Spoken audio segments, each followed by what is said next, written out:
Hello my dear students, how are you? I hope you all are very well. Yes बेटा, आज हम पढ़ेंगे for class 7 chapter transportation in plants and animals कि transportation क्या होता है, मीन्स कैसे होता है प्लांट्स और एनिमल्स में। तो अभी आगे जाने से पहले हम देख लेते हैं कि जो ट्रांसपोर्टेशन यानी कि ट्रांसपोर्ट वर्ड जो होता है उसका मीनिंग क्या होता है। ट्रांसपोर्ट मीन्स टू कैरी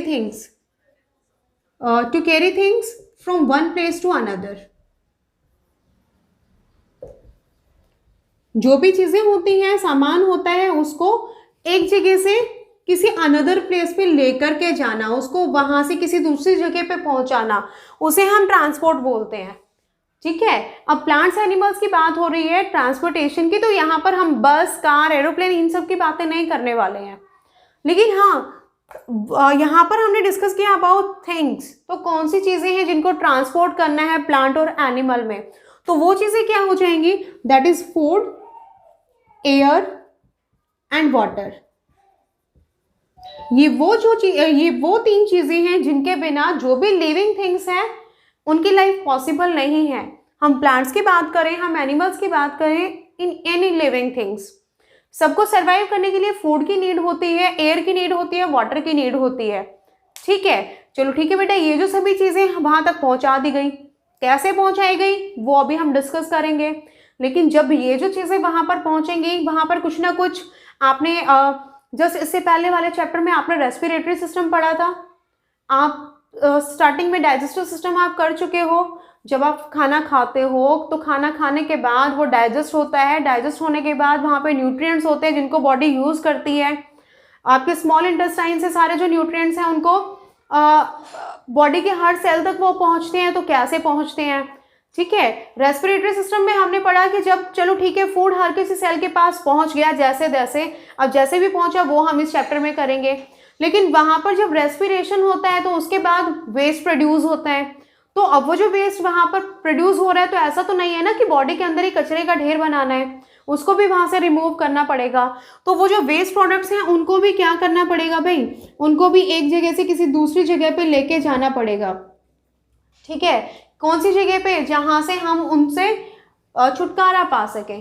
ठीक है, तो अब ये जो ट्रांसपोर्ट वाला वर्क यहाँ पर हो रहा है inside the body in plants and animals.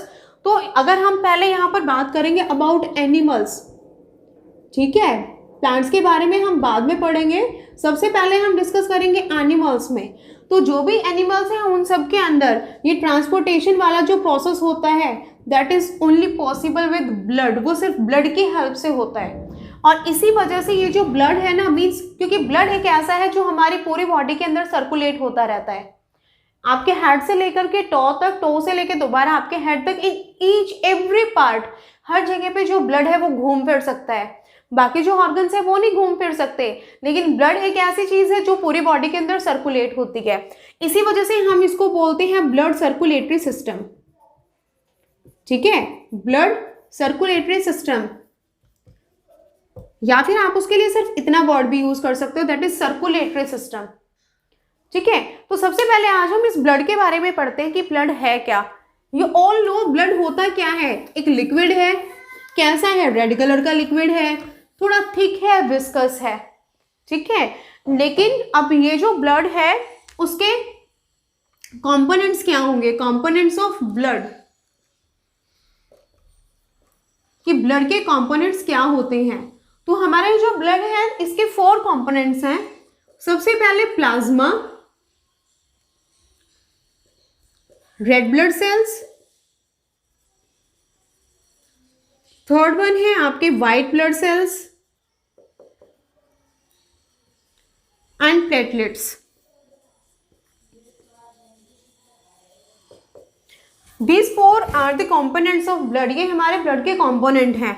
One by one देख लेते हैं कि किसमें क्या खास बात होती है, क्या उसका फंक्शन होता है। तो जो प्लाज्मा है वो क्या है? It is pale yellow in colour, कुछ पीला पीला सा होता है कलर में, in colour, and sticky fluid, एक चिपचिपा सा लिक्विड होता है जिसके अंदर अगर बात की जाए तो 90% वाटर प्रेजेंट होता है एंड अप्रोक्स 3.5% इसमें सॉल्ट्स होते हैं और बाकी जो चीजें क्या होंगी, red blood cell, white blood cells और प्लेटलेट, ठीक है, वो सभी चीजें मिलकर के क्या बन जाएंगी, ब्लड। तो आपका जो ब्लड जो लिक्विड फॉर्म में होता है किसकी वजह से होता है, प्लाज्मा की वजह से होता है, जिसके अंदर 90% वाटर होगा, 6.5% सॉल्ट। लेकिन अभी आप बोलोगे कि लेकिन ब्लड का कलर तो येलो नहीं होता, उसका कलर तो रेड होता है। वो क्यों होता है, because of red blood cell. हमारे ब्लड में रेड ब्लड सेल भी प्रेजेंट होते हैं, जिनको हम इस तरीके से भी डिनोट करते हैं RBC, R for red, B for blood and C for cell, RBC. और ये जो आरबीसी होती हैं दे कंटेन हेमोग्लोबिन। हमारे जो रेड ब्लड सेल्स होते हैं वो कैरी करते हैं हेमोग्लोबिन को, और हेमोग्लोबिन क्या करता है, it binds oxygen with it. ये ऑक्सीजन को अपने साथ बाइंड कर लेता है, ठीक है। आपसे क्वेश्चन कर सकते हैं what is the function of haemoglobin. तो हेमोग्लोबिन का फंक्शन क्या है, ये ऑक्सीजन को अपने साथ बाइंड कर लेता है। अब जब ये ऑक्सीजन को अपने साथ बाइंड कर लेगा, यानी कि कैरी कर लेगा, तभी तो उसको एक जगह से किसी दूसरी जगह पे लेके जाएगा, ठीक है। तो ये फंक्शन हो गया हेमोग्लोबिन का। अब कहाँ कैसे ये करेंगे वो हम अभी आगे पढ़ने वाले हैं भाई। नेक्स्ट है व्हाइट ब्लड सेल। ओके, एक चीज और है यहाँ पर, जो रेड ब्लड सेल होते हैं these are round in shape. आप राउंड इन शेप भी बोल सकते हो, या फिर जैसे सर्कुलर शेप, बटन शेप्ड होते हैं, और उसी की वजह से राउंड शेप होने की वजह से ये इजीली बॉडी के अंदर सर्कुलेट हो पाते हैं, ठीक है। जो प्लाज्मा देखो लिक्विड है, लेकिन उसके अंदर अभी ये राउंड है शेप में, तो इजीली मूवेबल है, ठीक है। नेक्स्ट है व्हाइट ब्लड सेल्स। जो व्हाइट ब्लड सेल्स होते हैं these are irregular in shape. वो मैंने रब कर दिया है, अगर आपको नोट करना है तो आप थोड़ा सा बैक करके आप नोट कर सकते हो। व्हाइट ब्लड सेल्स हम इसको डिनोट करते हैं WBC से, ठीक है। These are irregular in shape. इनकी जो शेप होती है कुछ इरेगुलर होती है, कोई पर्टिकुलर प्रॉपर शेप नहीं होती। इनका फंक्शन क्या होता है, WBC fights with germs and bacteria.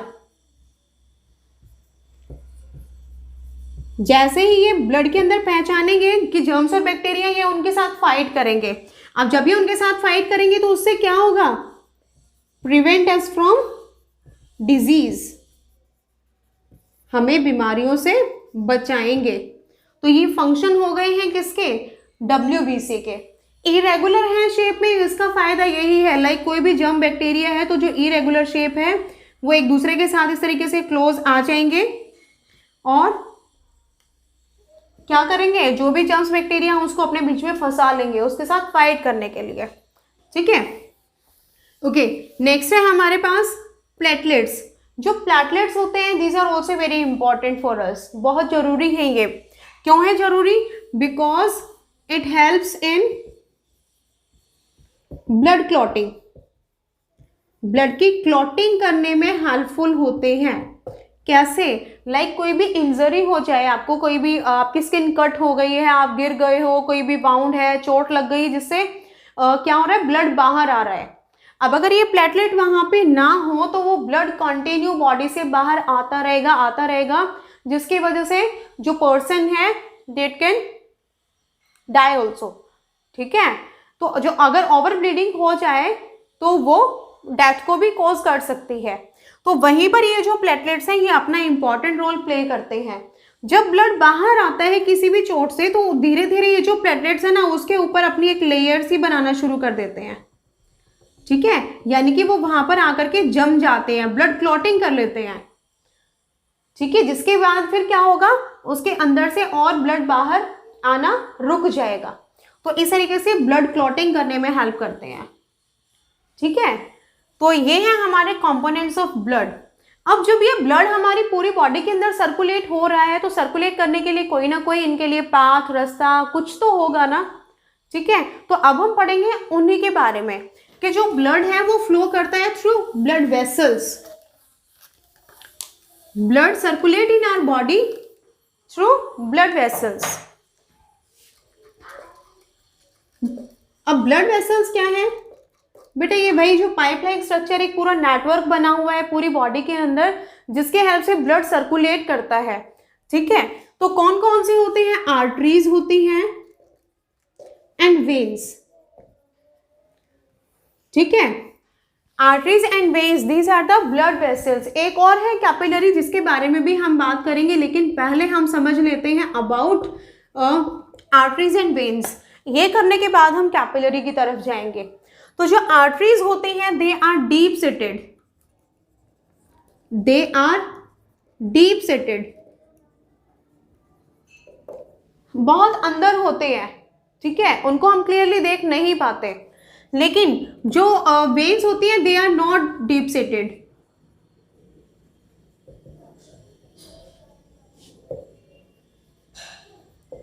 These are just below our skin, हमारे जो स्किन के नीचे। आपने देखा होगा ना कि ऐसे हम अपने हैंड में देखते हैं तो कुछ ब्लूइश ग्रीनिश कलर की आपको लाइनें नजर आती हैं, तो वो क्या होती हैं? वेन्स होती हैं, ठीक है।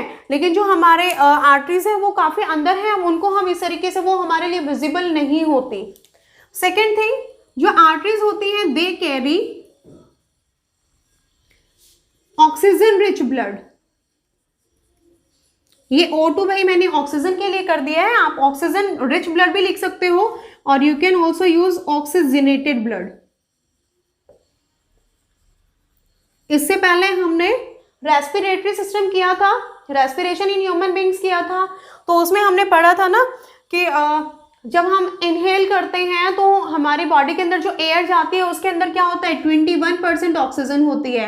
एंड व्हेन वी एक्सेल, जब हम एक्सेल करते हैं तो वो जो ऑक्सीजन की क्वांटिटी है वो कम होकर के 16.5 समथिंग इतने % लगभग हो जाती है, ठीक है। तो ये कौन सी है? ऑक्सीजन रिच, यहाँ पर यानी कि ऑक्सीजनेटेड ब्लड। अब यानी कि जो ब्लड लंग्स से ऑक्सीजन को कैरी करके लेके आएगा उसको हम बोलेंगे ऑक्सीजनेटेड ब्लड, ठीक है। तो हमारी ये जो आर्टरीज होती हैं ये कौन है? जो ऑक्सीजनेटेड ब्लड को कैरी करती हैं। ये वो वेसल्स हैं जिनमें से सिर्फ ऑक्सीजन रिच ब्लड ही फ्लो करेगा, ठीक है। और अगर वेन्स की बात की जाए तो जस्ट इसके ऑपोजिट हो जाएगा, they carry deoxygenated blood. Deoxygenated blood मतलब जिसके अंदर ऑक्सीजन की जो क्वांटिटी है वो कम हो गई है, ठीक है, समझ रहे हो ना। तो इसके अंदर जो होगी कार्बन डाइऑक्साइड की क्वांटिटी अब बढ़ जाएगी, क्योंकि हमने ये भी किया था कि अपनी जो इनहेल एयर होती है उसके अंदर कार्बन डाइऑक्साइड की क्वांटिटी होती है 0.04%, but when we exhale, during exhalation उसके अंदर जो क्वांटिटी है वो 4.4% हो जाती है। किसकी बात कर रही हूँ मैं? CO2 की बात कर रही हूँ, ठीक है। तो जो वेन्स है दे कैरी डीऑक्सीजनेटेड ब्लड। अब जब ये डीऑक्सीजनेटेड ब्लड कैरी करेंगे तो कहां से करेंगे? From body parts to heart. और अगर यहां पे बात की जाए कि ऑक्सीजनेटेड ब्लड अब कहां से जाएगा? From heart to each part of body except lungs, ठीक है। बट आप जब डिफरेंस कर रहे हो तो उसमें सिर्फ आपको इतना ही इनफ है कि जो हमारी आर्टरीज हैं they carry oxygenated blood and veins carry deoxygenated blood, ठीक है भाई। आर्टरीज होती हैं डीप सिटेड होती हैं, these are not deep seated, just below the our skin, वो सिर्फ हमारे स्किन के थोड़ा सा नीचे होती है, विजिबल होती हैं हमें। इसके बाद हम यहां पर करेंगे third point, valves are present. जो आर्टरीज होती हैं इनके अंदर वॉल्व्स प्रेजेंट होती हैं, बट यहां पर sorry valves are not present, और इनमें क्या होगा? वॉल्व्स आर प्रेजेंट, जिससे कि जो ब्लड है वो सिर्फ एक ही डायरेक्शन में फ्लो करे, उसमें बैक फ्लो ना हो, ठीक है। तो जो वेन्स होती हैं उनके अंदर वॉल्व्स प्रेजेंट होती हैं, और जो आर्टरीज है इनके अंदर वॉल्व्स प्रेजेंट नहीं होती। Fourth point, arteries are thick and elastic. जो आर्टरीज होती हैं थिक होती हैं, इलास्टिक होती हैं। क्यों होती हैं? क्योंकि जब हार्ट से ब्लड इनके अंदर आता है विद हाई प्रेशर होता है, बहुत ज़्यादा प्रेशर के साथ होता है, तो ताकि ये उस प्रेशर को टॉलरेट कर सके इसी वजह से थिक होती हैं, इलास्टिक होती हैं। बट जो हमारी वेन्स होती हैं दीज आर थिन, ठीक है, ये पतली होती है, इतनी ज़्यादा यहाँ पर थिक नहीं होती। तो देखिए अब यहाँ पर एक फिफ्थ पॉइंट है जो याद रखने के लायक है। देखिए पॉइंट तो सारे ही इंपॉर्टेंट है, हमने यहाँ से क्वेश्चन कवर कर लिया है। What is the difference between arteries and veins, arteries और वेन्स में डिफरेंस क्या होता है। बट एक जो इंपॉर्टेंट पॉइंट यहाँ पर अभी मैं आपको बताने वाली हूँ, देखो आर्टरीज और वेन्स में इनकी एक ऐसी धोखेबाज फ्रेंड लगा लो, ठीक है तो इनके ग्रुप की, लेकिन काम ऑपोजिट करेगी, ठीक है। तो क्या होगा वहां पर, पुल्मोनरी आर्टरी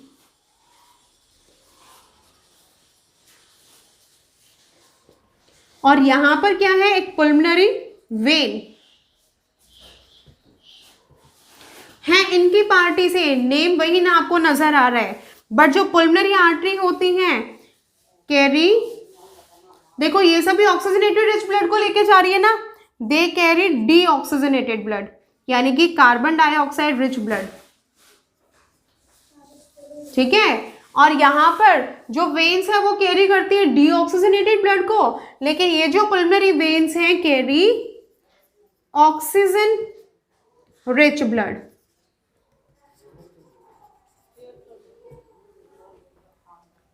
ठीक है। तो ये क्या है, ये इंपॉर्टेंट यहाँ पर डिफरेंस है हमारे आर्टरीज और वेन्स में। आई होप आपको ये सब क्लियर हो गए होंगे, ठीक है।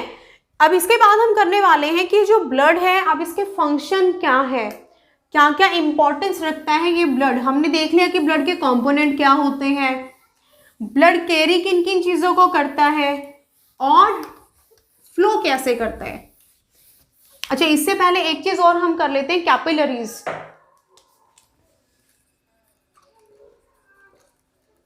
कैपिलरी क्या होती है, देखिए बेटा अपनी जो आर्टरीज और वेन्स जहां ये एक दूसरे से कनेक्ट होती है ना, तो उनके बीच में, लेकिन आपकी आर्टरीज है, ये वेन है और ये आर्टरी, जहां पर ये कनेक्ट हो रही है तो ये क्या होंगी, दीज आर कैपिलरी, ठीक है। वेरी थिन वॉल्ड होती है, पतली होती है। लाइक आर्टरीज की हमने बात की थी, आर्टरीज कैसी थी, थिक वॉल्ड थी और इलास्टिक थी, बहुत मजबूत दीवारें थी इसकी। लेकिन वेन्स थी वो थिन वॉल्ड थी।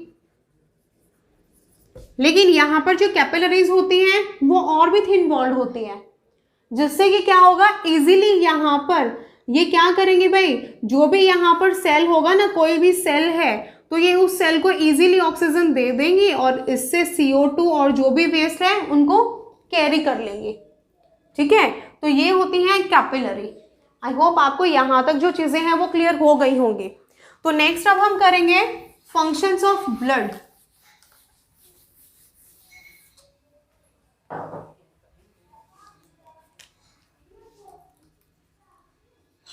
What are the functions of blood, कि जो ब्लड है उसके फंक्शंस क्या होते हैं। देखिए सबसे पहले ब्लड क्या करता है, blood carries digested food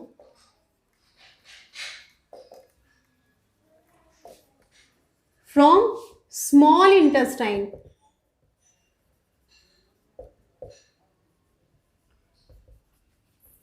to each cell of the body, ठीक है। ब्लड ही क्या करता है, हमारी स्मॉल इंटेस्टाइन से फूड को कैरी करता है, ले लेता है और उसको कहां पहुंचाता है, हमारे बॉडी के हर सेल तक, ठीक है। And also it carries waste, waste products, like कौन कौन से वेस्ट प्रोडक्ट हो जाएंगे, CO2 है एंड वाटर है। कहां से कैरी करेंगे, from cell, from each cell. अब ईच सेल से कहां पहुंचाना है, टू द लंग्स, ताकि जब हम एक्सहेल करेंगे तो उससे हम उसको छुटकारा पा सकें। Next it also carries urea from liver to kidneys. जो ब्लड है वो क्या करेगा, यूरिया को कैरी करता है, लिवर से पहुंचाता है किडनी के पास। अब किडनी फिर आगे क्या करती है, ब्लड को करती है फिल्टर करने के बाद जो प्योर ब्लड है वो तो सर्कुलेट हो जाएगा बॉडी के अंदर, और जो वेस्ट है, यूरिया है, वाटर है, वो सभी फिर हमारे यूरिनरी ब्लैडर से होते हुए बॉडी से बाहर। ये चीजें अभी हम आगे करेंगे एक्सक्रीटरी सिस्टम में, ठीक है। और क्या हो जाएगा, it protects us from disease, क्योंकि अभी हमने फंक्शन किए थे हमारे ब्लड के, WBC प्रेजेंट होते हैं जो क्या करते हैं, जर्म्स बैक्टीरिया के साथ फाइटिंग करते हैं, उनको किल करते हैं और हमें बीमारियों से बचाते हैं। तो ये सभी हमारे फंक्शन हो गए हैं ब्लड के, कि ब्लड क्या करता है, डाइजेस्टेड फूड को स्मॉल इंटेस्टाइन से सेल तक पहुंचाता है, कैरी करता है वेस्ट प्रोडक्ट को, CO2 वाटर को, और लंग्स तक लेके आएगा। हाँ, यहाँ पर एक और हो जाएगा, it carries oxygen from lungs to each part of our body, ठीक है। लेकिन सबसे पहले यहाँ से लंग्स से कैरी करने के बाद ये भी कहाँ पहुंचेगा, हार्ट के पास पहुंचेगा। अभी 1 बाय 1 हम स्टेप बाय स्टेप चलेंगे। तो यहाँ से जो हमारा ऑक्सीजन है, जो ऑक्सीजनेटेड ब्लड होगा, लंग्स से कहाँ जाएगा, हार्ट के पास जाएगा। अब हार्ट की बारी आ गई है, तो अब हम हार्ट के बारे में पढ़ेंगे, ठीक है। तो ये सभी क्या हो गया, हमारे ब्लड के फंक्शन है कि क्या क्या फंक्शन वो परफॉर्म करते हैं, क्या क्या काम करते हैं, किस तरीके से वो सर्कुलेट करते हैं, ट्रांसपोर्ट करने में हेल्प करते हैं। तो नेक्स्ट अभी हम करेंगे अबाउट ब्लड। अगर तब तक आपको ये जो इनमें से जो भी इंपॉर्टेंट पॉइंट्स नोट करने हैं, यू कैन राइट।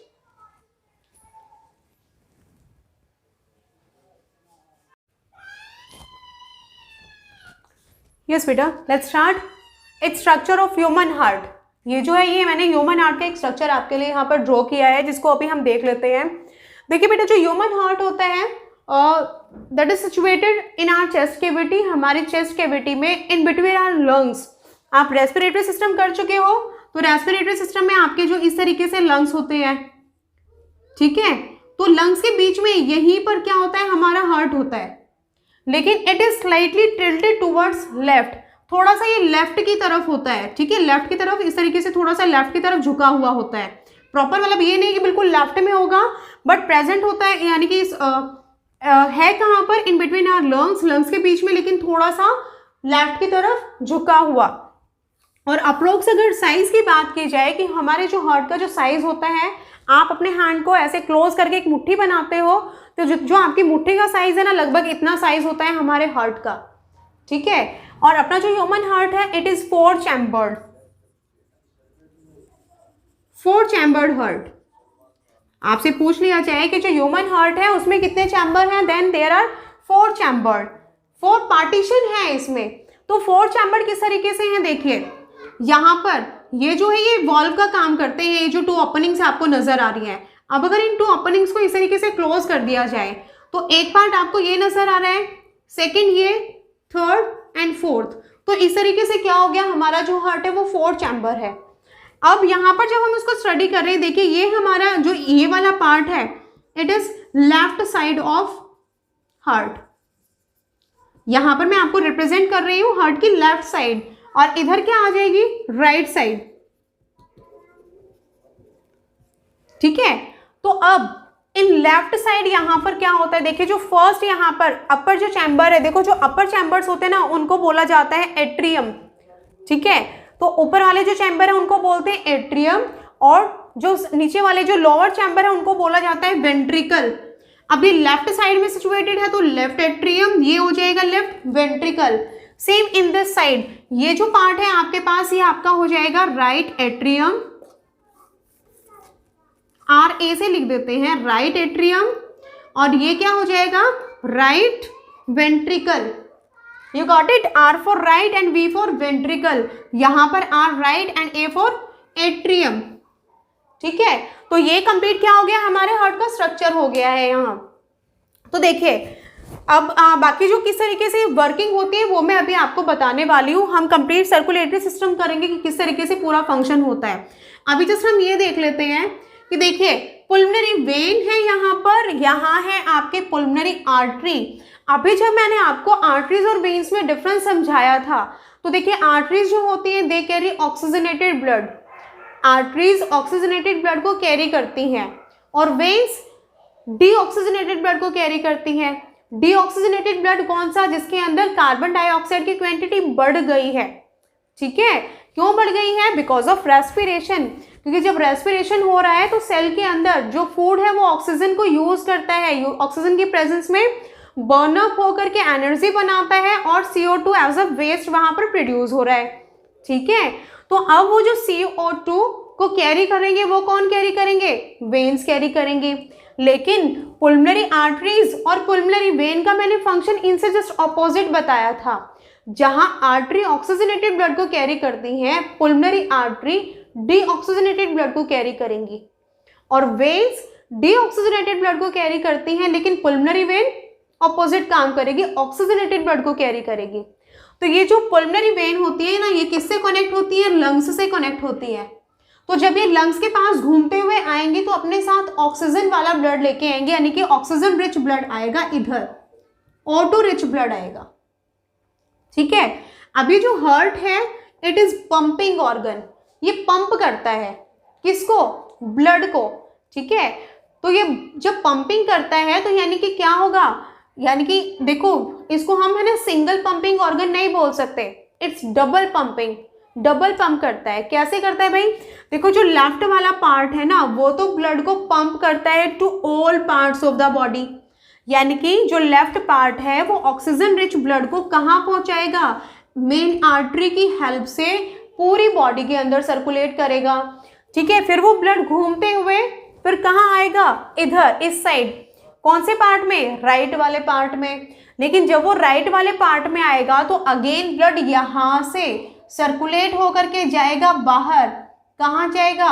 लंग्स के पास। यानी कि जो राइट पार्ट है वो तो ब्लड को पंप करता है टूवर्ड्स द लंग्स, और जो लेफ्ट पार्ट है वो ब्लड को पंप करता है to all the parts of our body, वो हमारे पूरे बॉडी के पार्ट्स में, ठीक है। तो इस तरीके से जो पुल्मोनरी वेन है वो तो लंग्स से ऑक्सीजन वाले ब्लड को कैरी करती हैं, ब्लड एंटर करता है सेकेंड चैम्बर में, वॉल्व ओपन हो जाती है, फिर उसके बाद ये क्या करेगा? ये कॉन्ट्रैक्ट करेगा। आप बलून को स्क्विज करने की कोशिश करते हो, उसको कॉन्ट्रैक्ट करने की कोशिश करते हो, अगर उसमें बाय चांस कोई ओपनिंग होती है तो एकदम स्पीड से क्या होगा? उसमें से लिक्विड बाहर आ जाता है ना। तो सेम जब ये कॉन्ट्रैक्ट होता है तो एक प्रेशर लगता है ब्लड के ऊपर, और एक हाई प्रेशर के साथ ब्लड मेन आर्टरी से बाहर आता है। इसी वजह से अभी मैंने आपको बताया था कि जो हमारी आर्टरीज होती हैं थिक वॉल्ड होती हैं, इलास्टिक होती है, जिससे कि हाई प्रेशर से जो ब्लड आएगा वो उसको इजीली टॉलरेट कर सके, वो फटे ना, ठीक है, वेयर टेयर ना हो उनमें। ये चीज़ आपको क्लियर हो गई होगी। उसके बाद ये सारा ब्लड सर्कुलेट होगा पूरी बॉडी में, हर सेल के पास रेस्पिरेशन होगा। अब दोबारा से ब्लड कार्बन डाइऑक्साइड को कंटेन करके कैरी करके लेके आएगा। तो यानी कि डीऑक्सीजनेटेड ब्लड अब मेन वेन से एंटर करेगा कहाँ? देखो हार्ट से ब्लड के बाहर जाने की भी सिंगल ओपनिंग है इधर, कहाँ पर? लेफ्ट साइड में। किससे? मेन आर्टरी से, ठीक है। और सेम यहाँ से भी अब ब्लड जब इकट्ठा होके आएगा ना तो एक ही ओपनिंग से दोबारा इधर राइट साइड में एंटर करेगा। किससे? मेन वेन से, जिसको वेना कावा भी बोला जाता है, ठीक है। जो मेन वेन है उसका नाम वेना कावा है, और जो मेन आर्टरी है उसका नेम है ऑरेटा, ठीक है। तो इस तरीके से जो ब्लड है वो हमारा हार्ट है वो ब्लड को पंप करने में हेल्प करता है। तो अभी हम इसके साथ अब कर लेते हैं एक बार सर्कुलेटरी सिस्टम, कि किस तरीके से जो ब्लड है वो पूरी बॉडी के अंदर सर्कुलेट होता है और अपना फंक्शन परफॉर्म करता है।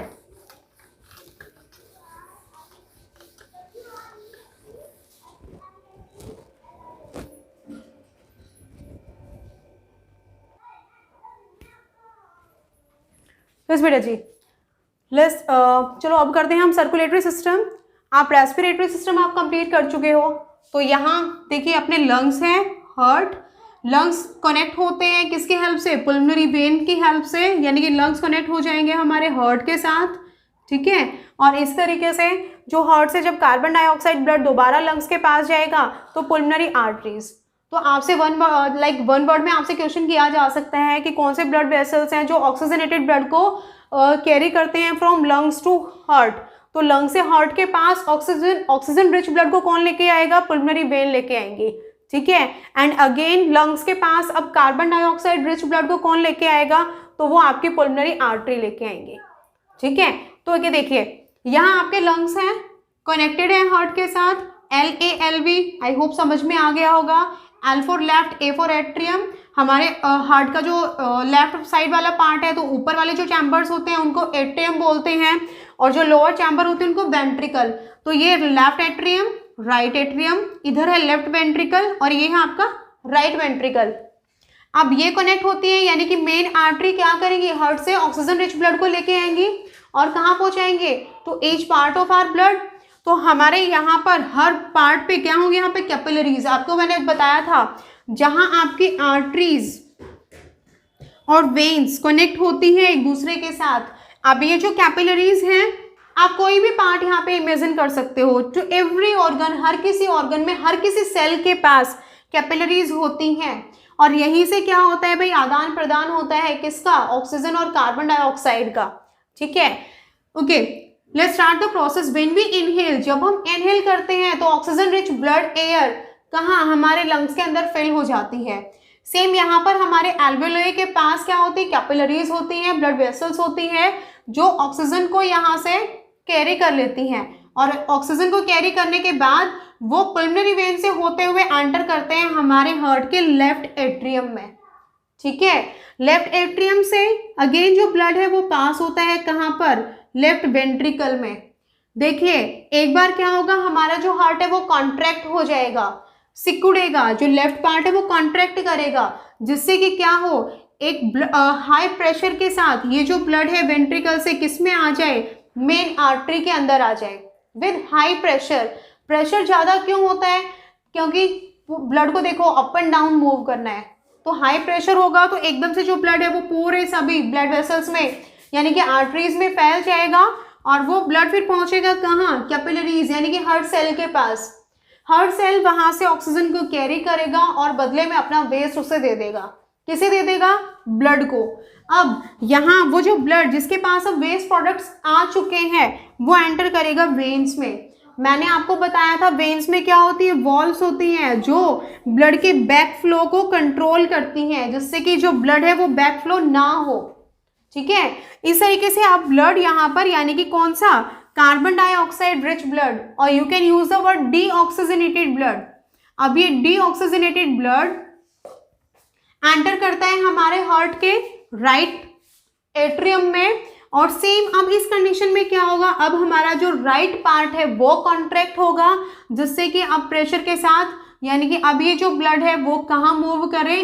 टूवर्ड्स द लंग्स, ठीक है। इस तरीके से फिर जब हम दोबारा से एक्सेल करते हैं और यहाँ पर जब हमारे एल्वेओलाई लंग्स के अंदर जो एयर सैक होते हैं वो अब CO2 को ले लेते हैं, ऑक्सीजन को दे देंगे और फिर हम उसे एक्सेल करेंगे। तो इस तरीके से हमारा जो प्रोसेस है वो कंप्लीट होता है, ठीक है। तो अभी मैंने आपको बताया कि ये जो कॉन्ट्रैक्शन, एक बार हमारा हार्ट कॉन्ट्रैक्ट करता है जिससे कि जो ब्लड है बाहर आ जाए, उसके बाद जो हार्ट है वो रिलैक्स पोजीशन में जाता है जिससे कि अपने अंदर वो ब्लड को फिल कर ले।